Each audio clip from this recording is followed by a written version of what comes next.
कवना जोड़ी लाल सिमर फूली गेल कवने महीना सरे फूल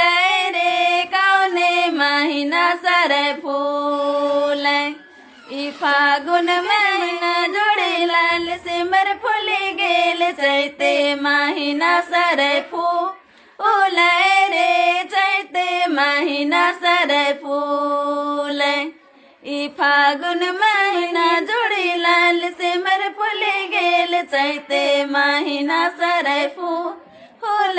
रे चैते महीना सरे फूल कवानी महीना जोड़ी लाल सिमर फूली गेल कौने महीना सरे फूल